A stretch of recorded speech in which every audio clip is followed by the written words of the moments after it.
Milwaukee, 1991. A young man runs barefoot through the streets, handcuffed, bleeding, terrified. He tells police that a man tried to kill him. The officers don't believe him at first, but when they enter apartment 213, they discover photographs of dismembered bodies, a refrigerator containing human remains, and a smell so unbearable it clung to the walls. Inside that apartment lived a quiet factory worker. His name was Jeffrey Dahmer, and by the time he was arrested, 17 young men were dead. This is not just a story about murder, it's a story about obsession, control, and the terrifying power of isolation. Jeffrey Dahmer was born on May 21, 1960, in Milwaukee, Wisconsin. His father was a chemist. His mother struggled with mental health issues. From an early age, Dahmer was described as distant and emotionally detached.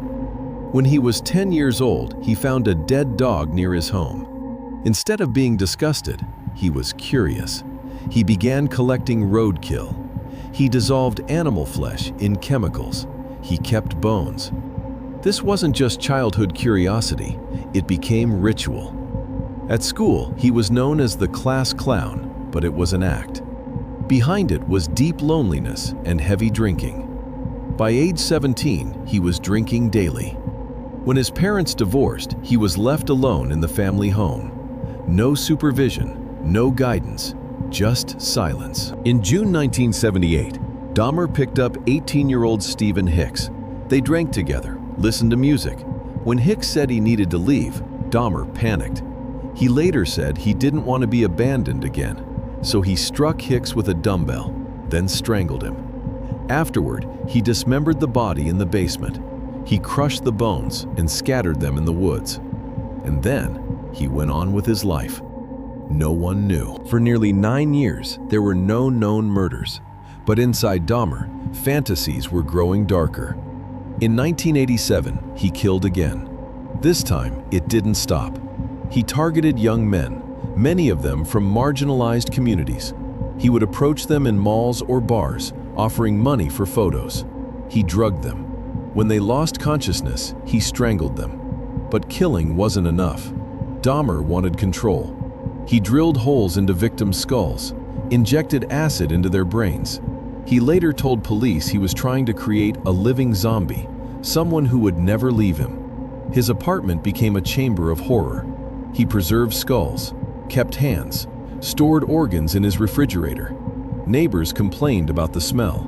He told them it was spoiled meat. Police visited once, but accepted his explanation. The killings continued. On July 22, 1991, Dahmer met Tracy Edwards. He handcuffed him. But Edwards sensed danger. He managed to escape and flagged down police. When officers returned to the apartment, Dahmer remained calm.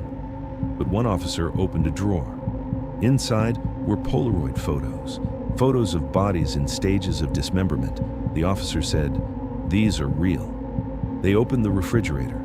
Inside was a severed human head.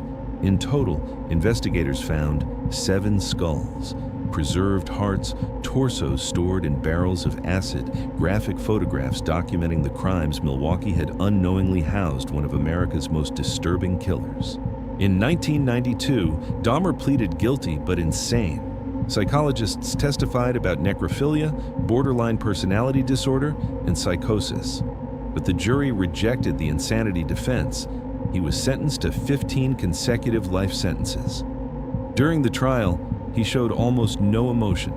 Victims' families gave heartbreaking statements. One father said, "If I had known what was in that apartment, I would have torn the building down with my bare hands." By 1994, Jeffrey Dahmer had been in prison for over 2 years. He was serving multiple life sentences at the Columbia Correctional Institution in Wisconsin. At first, prison officials kept him isolated for his own protection. Many inmates hated him. Some wanted revenge. But eventually, he was placed in the general population.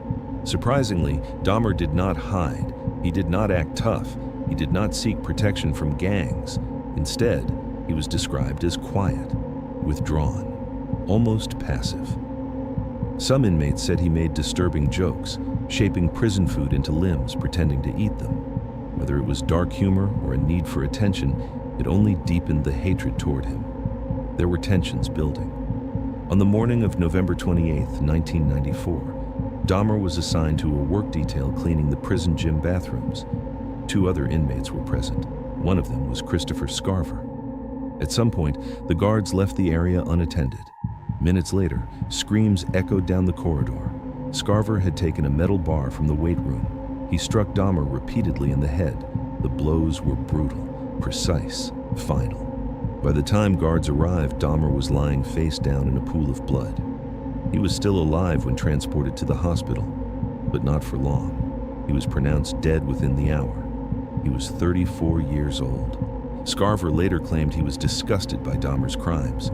He said God had told him to carry out the attack. Some people saw Dahmer's death as poetic justice. A killer, killed. No more appeals, no more interviews, no more headlines. But others questioned it. Was it justice or simply more violence? The families of victims were divided. For some, nothing could bring closure. For others, his death ended a chapter that had haunted them for years. Dahmer's body was cremated. His brain was briefly saved for scientific study. His father hoped it might reveal something, a defect, an explanation. But in the end, it was destroyed. No final answer. Just ashes and silence. What makes someone like Jeffrey Dahmer? There is no single answer. He grew up in a tense home. He felt isolated. He drank heavily from a young age. But trauma alone does not create a killer. What set Dahmer apart was his need for control. He feared abandonment deeply. Rejection felt unbearable. So instead of learning how to cope with loneliness, he tried to eliminate it. He didn't want love. He wanted possession, someone who could not leave. Many of his victims were drugged because he wanted silence. No resistance, no independence, no choice. Psychiatrists described severe attachment disorder and sexual pathology. Yet there was no clear physical abnormality in his brain. No simple explanation, which leaves a chilling possibility. Sometimes evil is not explosive. It develops slowly, through isolation, fantasy, and secrecy. Jeffrey Dahmer looked ordinary, soft-spoken, calm, unremarkable. And that is what makes his story so disturbing. Because monsters don't always look like monsters. Sometimes they look like everyone else.